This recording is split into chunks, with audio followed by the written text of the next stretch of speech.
Vanderbilt turning into a college football superpower is about as likely as me bumping uglies with Selma Hayek. I know you kids these days are really into the Sydney Sweeney, but you go watch the 1999 cinematic masterpiece Wild Wild West starring Will Smith and tell me that Selma Hayek didn't make you feel things in your nether regions. But that's not the point of today's podcast. Is Vanderbilt building a college football superpower? Because it kind of feels like, yeah, a little bit. Nobody would have expected the Commodores to be in the college football playoff in 2025, and they are certainly right on the cusp. Whether or not they make it is determined by what happens this Saturday, whether Alabama loses or not, whether Texas Tech beats BYU. There are a couple of scenarios, I think, where Vanderbilt doesn't get in, but there's a really good chance that Vanderbilt, a year after Indiana made the college football playoff, the Commodores could be in line to compete for a title, which nobody, whether it was last year, 3 years ago, 5 years ago, 10 years ago, 50 years ago, would have ever believed that Vanderbilt would be on the cusp of accomplishing that. And yet they are and have. Clark Lea's done a great job leading that program. And if you think that it's only with Diego Pavia as their quarterback, which if you go back into the annals of this podcast history, which coming up on 500 episodes, by the way, insane. I've talked about Diego Pavia in the past and how, I think that he's really good and a gamer. And this was before he was viewed as probably a Heisman Trophy finalist. I like Diego Pavia. He's done a great job. Clark Lea's done a great job at Vanderbilt in recognizing that being good at the most important position in the sport is important. Furthermore, he's put a succession plan in place, it certainly appears, for when Diego Pavia inevitably leaves, whether that's at the end of this year or he gets a 14th year of college football because of his junior college days, whatever.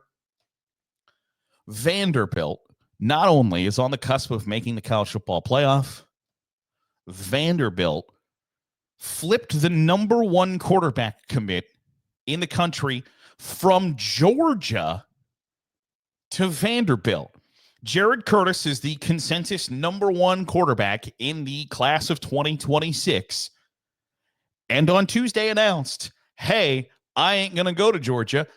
I'm going to go to Vanderbilt, which the number one quarterback in the class committing to Vanderbilt feels about as likely as me bumping uglies with Selma High. I know, if you're not familiar with the game, go watch Wild Wild West. Get back to me. Vanderbilt has the number one quarterback recruit in the country. Sit and ponder what that sentence means for just a second, because it should feel like Swahili coming out of my mouth, that it's just a language you don't understand, because it is wholly unlikely that not only would Vanderbilt be able to flip a quarterback commit from Georgia to Vanderbilt, but it's also the best quarterback recruit in the country. It's the highest rated recruit to ever commit to Vanderbilt. And I don't think it's a coincidence that this is all happening kind of in this sequence.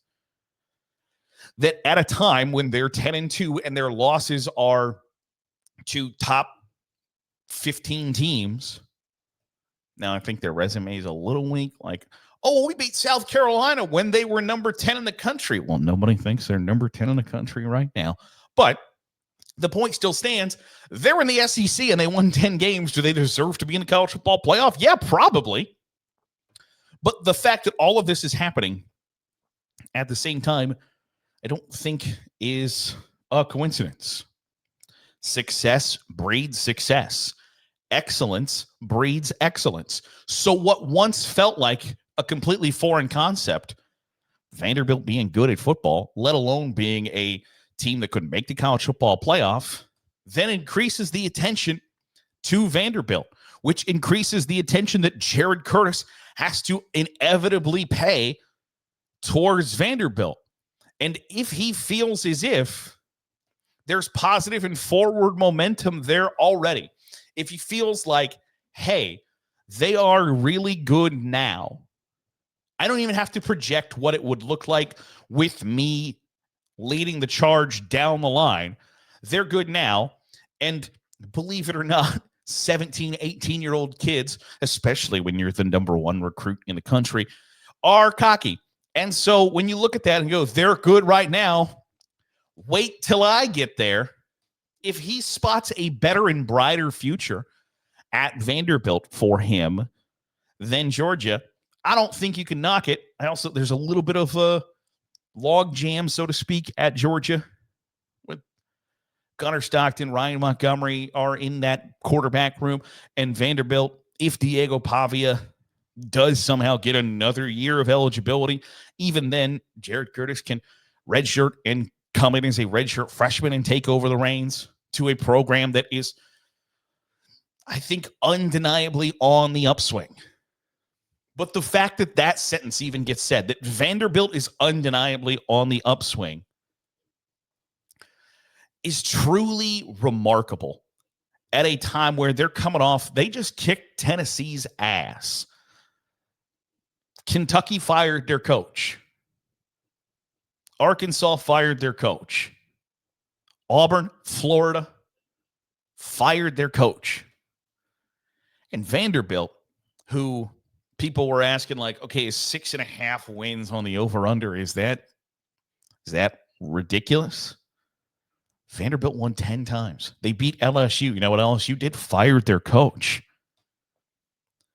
I don't know that I'm sitting here saying that Vanderbilt is an SEC title contender in the future, that they're a national title contender in the future. But is it now out of the realm of possibility that Vanderbilt can be a consistent college football playoff contender? No, I don't think that's unreasonable. Because if the college football playoff has shown us anything in its first iteration and what we're about to see, there are going to be programs coupled with NIL and transfer portal that you don't expect to be in the same sentence as usual suspects for competing for the college football playoff. Indiana is going to be either the 1, 2, or 3 seed, maybe the 4, in the college football playoff in 8 days. In 5 days, if that's the right math. I don't know. Indiana. It's basically, Indiana is the Big Ten's Vanderbilt. So for this to have turned the way it has, I think to just sit here and reflect on that for a moment, that if I told you 5 years ago that not only Vanderbilt would be 10-2, that they would be 10-2 on the cusp of being invited to the college football playoff, and they would be taking away the number one quarterback recruit in the country away from Georgia in the same time frame, in the same span, in a couple of weeks' time, that they would finish their season with a second half demolition of Tennessee, putting themselves right on the cusp of college football playoff qualification, and they flip a quarterback commit from Georgia, who's the number one quarterback consensus. If I told you that a year ago, you would have thought that was stupid. If I told you 3 years ago, you would have said it was as unlikely as all get out. 5 years ago, you probably would have told me it was impossible. And here we sit. So for all of those college football fan bases that might have fired their coach or might have just hired a coach, whatever the situation might be, you see a bunch of people leaving the transfer portal. I'm here to tell you that if Vanderbilt and Indiana can do this, there's no reason why you can't either. And I think that's a double-edged sword, because I think that's why coaches at LSU and Florida and Penn State and UCLA and maybe not Stanford, because that was a whole other thing, got fired. Because if Indiana and Vanderbilt can do it, if SMU last year can do it, if Arizona State can do it, why can't we?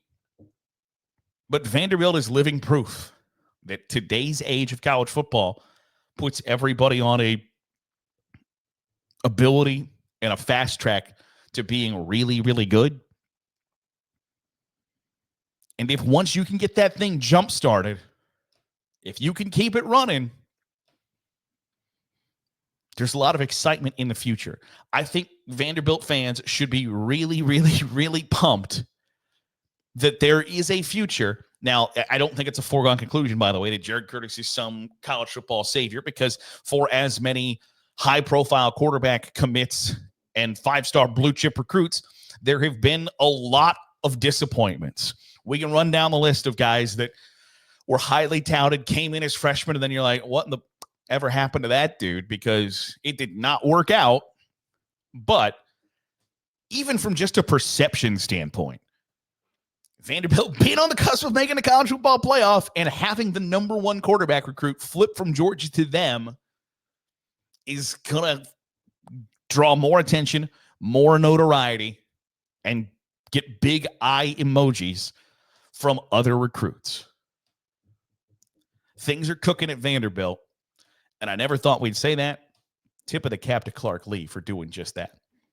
That'll do it for today's episode of the Daily Huddle. I appreciate you making us a part of your day, however it is, wherever it is you're doing so. If you're watching on YouTube, hit the subscribe button. Make sure you get all the great college football content we're pumping out. If you are listening on the podcast feed, drop a 5-star review. Goes a long way in helping out the channel. I'll see you tomorrow for another episode of the Daily Huddle.